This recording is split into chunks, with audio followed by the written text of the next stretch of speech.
Hello, everyone. It's Vinny here from InEvent, ready for another InEvent talks today. We're going to have a very special guest with me, a very important topic that maybe you heard a lot about this, but it's very important to understand why we speak about it, why it's so important for people in the event industry to be mindful, to understand our mental health and discuss all the good things and bad things about this. So uh, we're gonna have today Rosa Castano. She's a CEO and the founder of Workplace Stress Solutions, her brainchild. Over the last 15 plus years, he had a corporate career. She has worked with all settings from the small business, startups, and large corporations, nonprofit corporations. She has worked in both the domestic and international sectors. And she's also a keynote speaker. So she understands how stressful can be on stage, how stressful can be the backstage of events, and she applies all her expertise in the intersection of well-being, mindfulness, and professional fulfillment. As a certified meditation, mindfulness, and movement leader, she combined her passion for well-being with her knowledge and experience of the corporate world to create well-being workshops, talks, and seminars. So I would love to know more about those workshops, about those keynote sessions that she spoke. And I'm very excited to have you here today with us, Rosa. Thank you for being here. Hi, Vinny. Thank you for having me. Yes, that's awesome. And are you in Nashville, right? We were speaking about Nashville. Yep, I am in Nashville, Tennessee, but I have had the privilege to be able to travel a lot of the world. But I call Nashville home.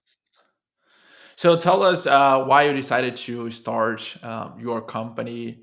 Why in this particular industry? Yeah, so originally my background was in medical equipment sales. And so from a very, very young age, like 18 years old, I started off conferences, both domestic and international. We had a conference in Vienna, Austria every year.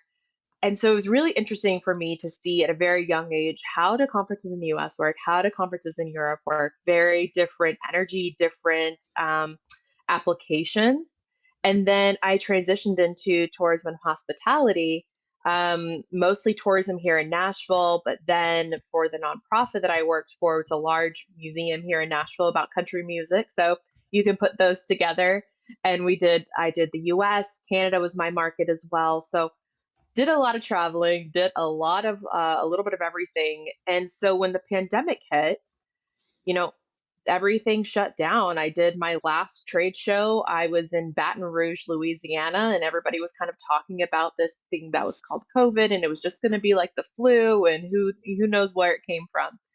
And then I get back home, and we all immediately go into work from home.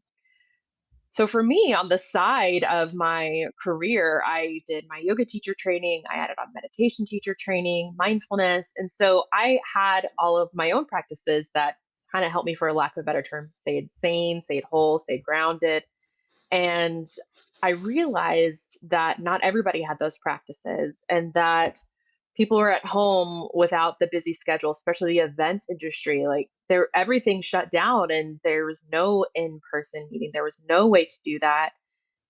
And people struggled. Being at home by yourself with your own thoughts kind of sometimes can be a very scary place to be if you don't have the right tools in place. And then I saw that companies really wanted to help their employees, but didn't necessarily know how because mental health was still a very taboo topic. And so I started doing some research and decided, well, is there any space for me to create something that brings my experience from the corporate world with my passion and purpose for wellness and well-being, but bring them and bridge them together in a way that really meets people where they're at. And not only that, but also speaks to people in the corporate setting, in you know, the hospitality setting as well, people who are doing events who are struggling. And I found that companies like Deloitte actually in their C-suite level had chief well-being officers. And so this really opened up a whole new world for me because I had never heard of well-being in that capacity. And so I saw that there was definitely a need for it, but how do we integrate the two together? How do we all of a sudden go from being in person, being busy all the time, to being at home and being on platforms like what an event has, being able to bring the best of both worlds together. And the irony is that, we have the dogs that bark in the background. I actually have my daughter home today because she's sick. So we've got this little one down here. And so it's kind of learning to manage expectations in a really mindful way, because life is just going to life, whether we want it to or not. So that's a little bit of the inception of how I decided to create this. Mhm. I brought in mindfulness-based stress reduction training and really created applications that met people where they're at, that worked in the setting. And then to that point, I said, how can I integrate this into conferences? How can I integrate this into when people are actually coming around? And for me, that looks like yoga classes, meditation classes, and if we don't even want to go that far, it looks just as simple as a stretch and breathing class just in the middle of things. I really don't think that there is such a thing that's called balance. It's really going to be these seasons, because when we use the word balance, it kind of sets us up for failure, because it means that at one point things are going to be perfectly equal. And Mhm. that's never going to be the case. It's always going to be ebb and flowing and coming and going. That's true. Yeah. And there are moments, right? When we know when we are younger, we have more energy and time, but usually less resource. When we get older, we have more resource, but we have less time, right? And less energy. So it's hard to have like everything balanced like in life when we are going Hmm. through all the different moments of our career, of our personal life, our decisions. So what do you recommend people? You mentioned about yoga, you mentioned about meditation. Is there one place that you recommend people to start to be more mindful? Yes. So, one of the things that I like to debunk about mindfulness meditation is the fact that it has to be this huge practice. When people think, I want to start a meditation, they think I have to sit for 30 minutes and be still. And that turns off a lot of people, because a lot of people don't necessarily have the time or the desire to sit still. And it can feel very uncomfortable. And so, when I say, well, let's just start small, can we start with 2 minutes? Can we just maybe don't even call it meditation if that feels very uncomfortable to you? Can we just say breathe in, breathe out? Can you do a moving meditation? You don't even have to sit in that capacity. But adding those elements to it, really what it all comes down to is that self-awareness, because the mindfulness aspect is simply just the act of paying attention on purpose. But simple doesn't always mean easy in that capacity. So it's creating, my definition of mindfulness, it's that moment that creates that space between the action and the reaction. Something happens, and then you get to practice pausing and then figuring out how to react. Because we've all been in those scenarios where we have knee jerk reactions, or we say something we don't mean and then we can't unsay or undo, or even the moments where we're just constantly go go go go go. We're checking off the check boxes, we're achieving onto the next thing, and we're not giving ourselves that time and opportunity to sit back and even admire what we accomplished or succeeded. And so those are those mindful moments, creating that. And it can be as simple as your morning cup of coffee or morning cup of tea. Instead of throwing it into go cup and then bringing it along the way, what if you just sat with that for a minute? And when we start to give ourselves the permission and that awareness, we're able to notice when our bodies are giving us signs, because we all, especially in this hybrid world where we're either in office or we're working remote part time, um, whether we actually are in the office, we get in these moments where we just sit and we get in the zone, what we think is the zone, and we're working for 2 or 3 hours, and we forget to drink any water. We forget to eat lunch. We forget to go to the bathroom. And so we've started to then ignore our body's own, inherent needs for nourishment. And so it's starting to notice, oh man, my shoulders are feeling really achy because I've been sitting here and they're working their way up to my ears. So it's time for me to just step up and move. Or, okay, if I work 5 days a week, maybe 2 days, again, I like to tell people start small. I don't eat lunch at my desk. I get up and move. Mhm. And I don't eat lunch staring at my phone scrolling, right? I do something intentional. And then to compound that, it's encouraging people to truly intentionally live life. I think that's a big element that people forget. They forget that we're here to also have fun. We're not here to just work. And I think sometimes it's really hard to, the lines get blurred a little bit, and especially in event planning world, because you get to create some really, really cool experiences for other people. But we Yeah. also have to remember that we get to fill our own cup as well. And that when we don't do that thing, when we don't have the practice of self fulfillment of just doing something that's fun, maybe it's going for a walk, riding a bicycle, going to see a film, whatever it is that is fun for you and fills you up and regenerates you. If you don't allow yourself to do that, you're going to go down the cycle of burnout. You're going to go down unhinged stress, essentially. And then I always ask people who benefits from the burnout? Nobody. Least of all yourself. You suffer, your family suffers, your colleague suffers, your work suffers, and yet so many of us want to wear it as a badge of honor when truly it's the complete opposite. I would much rather see someone who has the healthy boundaries, who knows when to say no, who knows their own capacity and limitations to be able to have sustainable practices, to have that longevity. Makes sense. Yeah, that's totally true.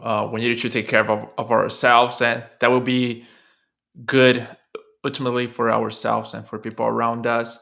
So you mentioned something very important, right? That people can apply when they are running events, because when they are doing conferences, will be like no time for have a proper lunch, no time for like waking up and have a time for yourself. You have to build right those moments when you are taking care of yourself, even like while you were running 2 3 days conference in a large venue. Yeah, that is, and those are some of the hardest times. And so I call those seasons our push seasons because when we're on site, that's go time. But we have to still remember, I have to eat something so I don't pass out. But you forget because you're running on pure adrenaline. And then you get to a point where you're either feel very lightheaded or you get to the end of the day and you are completely fatigued and completely exhausted. And then also the way that mindfulness integrates into there is it allows you to actually see what's going on and enjoy the moments of the fruits of your labor, of what created, because there's always going to be fires. They're inevitable, right? There's always going to be chaos that happens as much as we plan, as much as we, do our checkpoints and make sure that everything is going to go great. Load ins are going to be delayed. Something's going to break. Somebody's not going to show up on time, but the way that they are supposed to. And so, how do we manage those moments? How do we have that self awareness to tap into and being like, everything is figure outable. Let's let's see how we problem solve and fix this for when those problems do arise.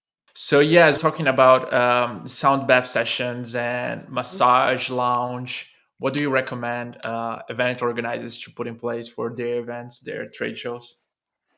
So, a couple of my favorite things as far as wellness activations, I love a sound bath because what I was saying before was it's something so out of the blue. But it depends on what kind of conference you have. Everyone knows the attendees that are they going to be receptive to it? Are they going to be open to it? Are they going to push back a little bit on it? So, being mindful of is this right even for my audience? Sound baths are really great. A great one for just any audience is stretch and breathing. I think that's a great one, whether that's a way to kick off a luncheon, whether that's a way before a keynote comes on. Even if they're on the trade show floor, there's an opportunity to do that, to just stop and relax for a minute. One of the most impactful ones is being able to have a meditation session, one in an off room, like usually a breakout room. A really popular one that I staff a lot is yoga in the morning.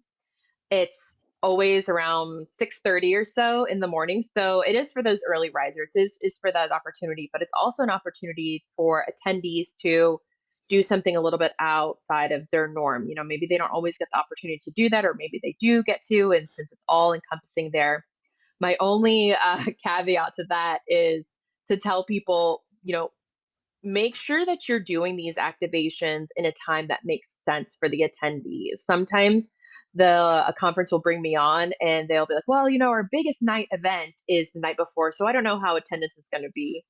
To which I always say, usually at the top of the conference or near the end of the conference is a good time. Or really any time that's just not after the big night party. One, because conferences want to see and companies want to see good ROI, that there was something that people participated in and something that people really enjoyed. And you're not going to get your maximum engagement if it's going to be after a big rowdy night. So being mindful of where you place it.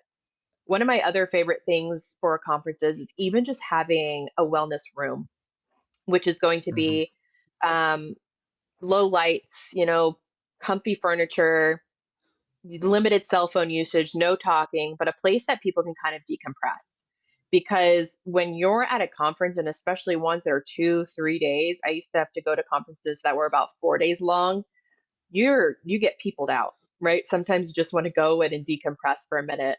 And they're not Mhm. always attached to hotels, so attendees can't always go and just go to their hotel room if they need a break. So having a space that we can kind of just dub as a wellness room that people can just decompress is a great space. Low lights, kind of Zen music. Um, I do caution sometimes though people want to put in aromatherapy. I caution against that only because people are different, have different sensitivities to smells. And so, where one might love the smell of lavender, another might not. So, trying to keep things as neutral as possible in that capacity, I think is a really great way to integrate those types of things. But anything that brings in movement and opportunities for connection as well, I think is a really great way to integrate wellness and well-being in conferences for the attendees, but then also opportunities for the host and the people that are actually putting it on, the planners. Yeah, yeah. I have my lavender essential oil here with me, so Yeah, it's something that my mom, she loves essential oil treatment, and using this for anything. She always come to me and say, "Hey, you get this oil for this or for that." When I have headache, some, stomach ache, yeah, you have something for it. Yes. I know. I whatever love it is. mine. I love my incense, but for example, I have a friend that if she's going to come over to my house, I know I can never burn a candle because she'll get a migraine instantly. So Yeah. it's always just nice to kind of keep things as neutral as possible in the conference setting so that way it's these things are acceptable to all people and all bodies. Mhm. Yeah, Because and I you think said that's something that's the mhm, key aspect. Know your audience, right? Know who they yeah, are, what kind of uh, experience they would like to go through. And that can be exercising, right? That can be stretching in the morning or in the middle of the conference. So that can be mhm, going outside for a walk.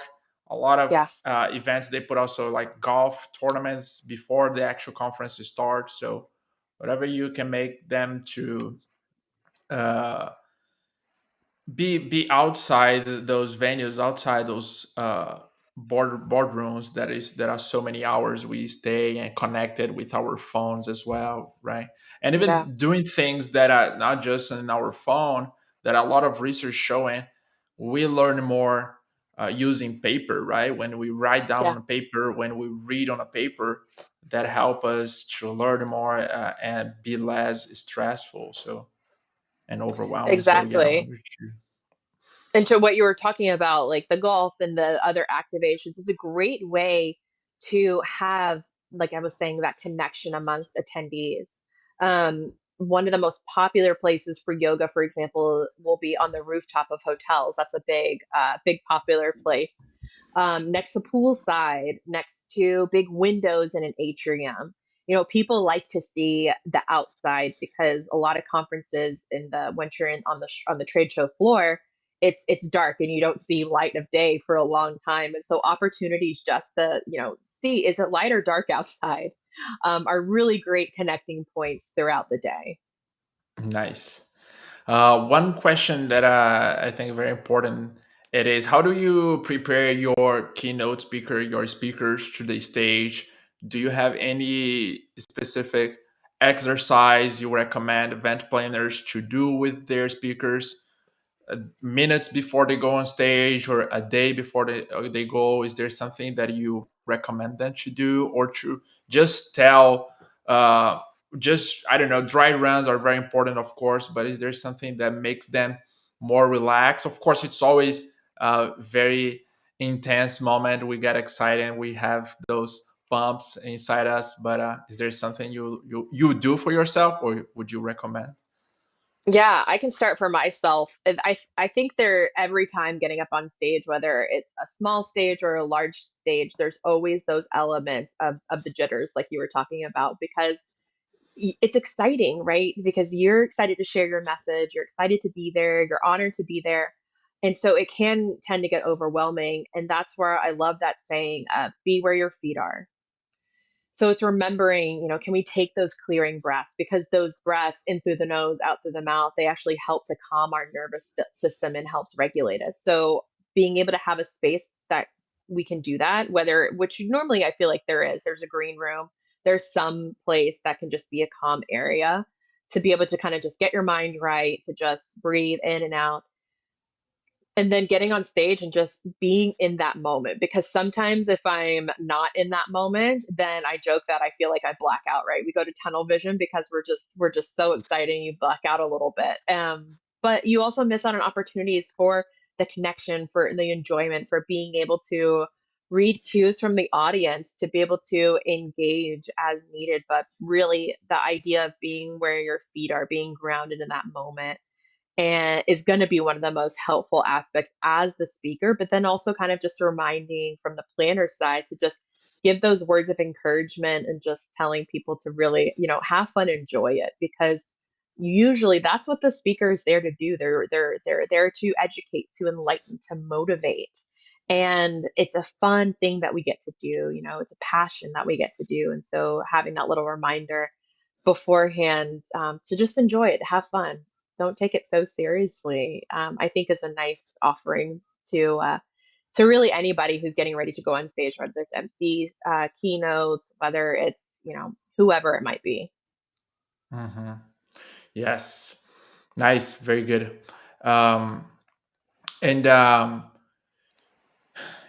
regarding technology, talking about technology, we understand that we cannot live without technology. But what are the aspects that you see sometimes that are playing a bad role? Of course, we know a lot of the good roles in terms of it give us more autonomy, gives people more autonomy to do things. It automate a lot of process. But on the other hand, uh, how do you feel we can tell attendees also, right, to deal with technology? Is it something that the event planner should play this role, or how can we as participants of events, how can we learn better how to use technology for ourselves and for the event? Of course, we want to share those moments, we want to post on social media, take pictures, all those stuff are important. But and this last January 1st, we saw that video was everywhere. People people at Paris in the Champs Elysees, everyone with their phone recording that moment, right? Like there was like everyone recording. Yeah. So were people really interested of being there, or they're more interested of like showing their like it's Yeah. it's a little bit hectic everything. Yeah, I understand what you mean, because us as humans, we tend to get FOMO, right? So we want Right. to, one, be able to show like, look where I am, look what I'm doing, and so you're really excited about that and being able to share that. When technology, like all things, is a tool. It can be used for good, it can be used for, nefarious properties, it can be all sorts of different things. The tools that I like to utilize is to take the pictures, because it's fun to be able to take pictures with, people that you maybe don't get to see all the time. Maybe you're visiting clients or vendors, and it's fun to be able to take the picture showing that we did this. But then waiting till the end of the day, or waiting to downtime to be able to post it, right? Not necessarily having to post it right away in that moment. So that's kind of the mindful aspect of it. Can we take the picture and then come back to connecting in that moment and then post later? Because there is so much that you miss when you're constantly just streaming or doing things. And like you said, it also kind of ruins the backdrop, because you want to go, like you were talking about the Champs-Elysees, to be able to see all of the beautiful architecture, well, it's less beautiful with all the selfie sticks, right? Yes, So that's it. Yeah. it brings a different experience to it. And so technology is great in the capacity. It allows for the connections, it allows for the integration, especially now when we have the phones that you can just bump contact information, or it makes things so easy. Mhm. But like all tools, it's how we use it. There's so many times where I encourage people to take brain breaks, right? So sometimes you just need to look at pictures or a video of a cat doing something silly, because you have just, you've been in it so much. You just need to kind of turn your brain off for a minute. But to do that within reason, set a timer on your phone for 5 minutes or 10 minutes, because so quickly, and social media is designed for that, to just suck us in and then an hour or so later spit us out. And we're like, what time warp did we go away in? And so it's being able to say, can I put parameters in for myself to hold me accountable for things? Can we do that? No, yeah, that's perfect. Yeah, we could have like there are so much things we can discuss about the use of technology for mindfulness and how that can be better, good. In as you said, it's all about how do I use that right for my own profit, for my own benefit. So and now we're gonna have all those VR sets. Apple they launch right Vision Pro Hmm. that's gonna play a big shift in our society.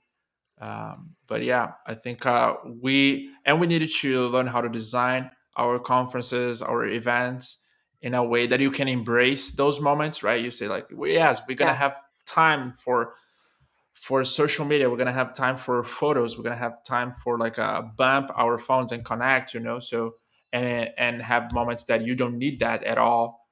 And we as a human being, we understand and we learn how to deal with that. The same way we learn about so many things in the past, right? That we don't need it to use all the time right now. So Yeah. But it's a even in process. this capacity, it's really interesting where we can have still a mindful conference experience even in the virtual platform.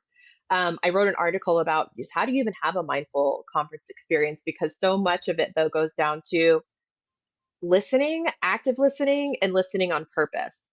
Because so often we want to speak when the other person is talking, but we're not actually listening to what they have to say. We're just waiting for our turn to talk. But in these elements where we're in breakout rooms, for example, right? Or if you're in side sessions in a virtual conference platform, it's having this attention one on one, trying your best not to have distractions that are coming out, trying to put your phone on do not disturb when you're having these things. So that way we can have intentional conversations and making sure that everyone is being heard and being listened. And so those are the different elements that we can practice that both in person, face to face, but also in a virtual conference setting. Yes, yes, 100%. We needed to create those opportunities, right?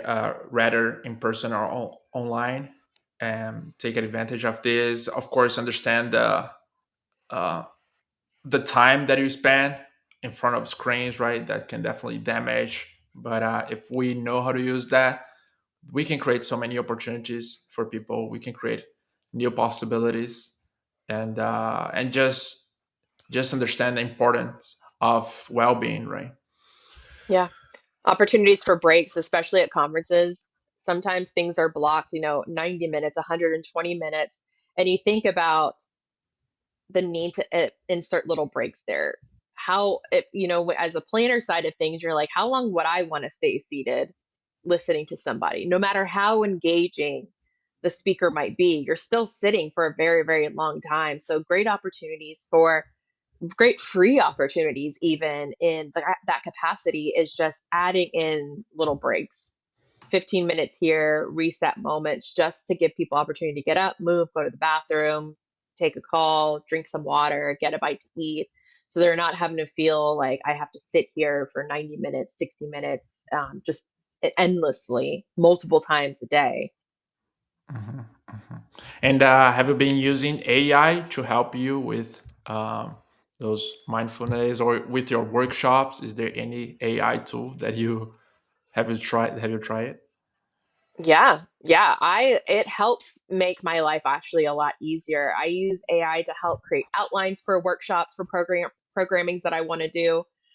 Because I really like AI as the tool to be able to say, okay, here's what I'm needing, because it's so much easier to manipulate and to edit versus trying to get the meat of something. It's very to be able to sit down and say, okay, I'm just going to start from nothing Mhm. is really hard. And so when you get to put in some prompts to AI to be able to help get the juices flowing, to have a direction, that is so helpful. Being able to have different words, I sometimes I even have them to like write some meditations for me if I'm just really feeling a blank on things, on okay, what are some new words that I'm not necessarily using in my everyday vocabulary that AI spits out to me that really land and are really impactful. And so it's just such a great tool to be able to tap it and to utilize it. Honestly, the biggest thing that I feel like I use it for, maybe I shouldn't share this, but I do, is to have session title names, because I have so many different workshops, so many different keynote talks that, apply to different things, because a lot of them are very unique to the conference or to the company that I'm working for. And I feel like there's Mhm. only so many ways that I myself know how to say something. So I can plug it this workshop in and say, this is about stress management, including goal setting, elements of mindfulness, avoiding burnout, and it'll spit out session titles, and I can take and choose and pick which ones I really like. So that one really helps me. It's like having somebody else that I get to tap into their brain power. No, that's beautiful. Yeah, I feel we all need to empower AI to, lift it up like everything we are doing. Because as you said, it can give us so many more like doors to play with, Hmm. to opportunities, and it's always our expertise we're gonna put on top of that, right? We're never gonna Yes. just rely on what AI told us. We needed to use that as a very creative process. But if we don't have our experience with we don't did a research on that topic, that will be very, you know um, very boring content sometimes, or that's not going to deliver what we need. Yeah. So It's um, also a huge time saving tool too, because I can yeah. either sit here and try to like rack my brain and come up with something, or I can throw the prompts in and then edit what comes out. Sometimes I even use it for if I have to write a paragraph of, what I'm going to be talking about, what my presentation's about, I'll write the paragraph, but then I can throw it into ChatGPT, for example, and say, I want to have this with more of a serious tone or with a more flowery tone. And it just plugs and takes things in a way that I could send it to a copywriter and they would do the same thing. Or I can have this tool at my fingertips and being able to utilize that much more efficiently.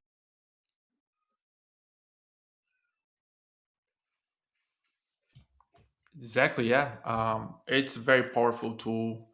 I think we never experienced anything like that. We still needed to understand more and more the impacts, right? But that's gonna change the world forever. And as a lot of things we are doing, we need to start to design a new way for our events, for our society, on top of those new elements. Uh, the same we today you are dealing with your child at home, and we are recording this podcast, and the reality is, society was not designed to deal with children while we are doing other stuff, right? If we think about Right. events, if we think about our workspace, everything's like the person taking care of child, they stay at home, and Hmm. we build the things outside home for people without a children. But eventually, we needed to rebuild things in a way that workplaces, airports, venues, everywhere, we should design to like, oh, eventually we're gonna have parents here with their child. How we are Yeah. building those our professional, like everything around that. Yeah, and I think some cultures and societies really integrate children in a beautiful way. Whereas others, like the US, is probably one of the least favorable in that, in my opinion, as integrating in that capacity. We were in Spain a couple of years ago, and that was a beautiful example of countries that love children, and children are just a normal part of society, and children are out at dinner and they are out at the parks and they are just they're around, and people don't see them as encumbersome. They see it as just a part of this, that this is a part of society. And that, to me, that is such a beautiful thing. Yes, exactly. I think we are living this moment now that our generation, starting from our generation, the next generation, we needed to understand how we gonna rebuild things to embrace uh, things better, right? It's the same with cars. We build cities to be like a kind of car friendly first, but the city should be people friendly first and not the cars friendly first. And there are a Yeah. lot of projects going on about this. Downtown cities, they are investing a lot. Uh, Even like Manhattan, during the Christmas time, they close Fifth Avenue, right? They close Fifth Avenue for cars, so only people walking. Those type of Hmm. things are very Yeah. incredible, and this is what we needed to bring to our events to put also like mindfulness and meditation and well-being as a core aspect, not just like because today it's kind of like a an attachment, right? Something that we plug in the conference, but Hmm. it's not part of the core of the conference yet. Maybe for some, but most of the conference that I go is just like a getting busy and go back tired home. Yeah, I grew up with my mom going to conferences all the time, and she was always traveling all over the world. And I'd say, "Oh, you went to all these places," and she was like, I went there, but I didn't go there." Right? You land at the airport, you see the airport to the hotel. If the conference is a center is attached to the hotel, then that's really all you see, unless you have an offsite for dinner or someplace. Whereas I love the integration of walking tours that for people who came in early, or for people who are maybe staying late, or wherever it might be, just a little opportunity to see and explore the city and give people the opportunity to say, like, you're here for a conference, yes, but we picked this conference for the city, right? Whenever people are planning conferences, they're scouting multiple cities. What's the place? What's the venue? What is the energy? What is the vibe that they're looking for this particular conference? And so, if they're not even given the opportunity to go out and see the city that was picked for the conference, then it is such a loss, because the life is kind of, again, too short. And so, have the opportunity to do your work, but also go out and explore. And sometimes that is put on the attendee themselves, right?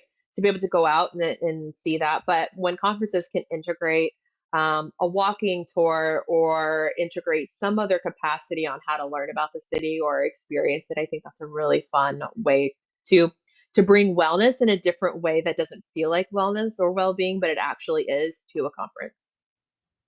Yes, that's awesome. I learned a lot today. I hope most of the people watching and listening to this can also apply to your daily life, to your events, build new habits, right? As you mentioned, Hmm. let's eat outside our desk. Let's have a moment without the phone, scrolling our screen, and take care of our mind, take care of our mental health. That's so important for Yeah. ourselves and for the next generations.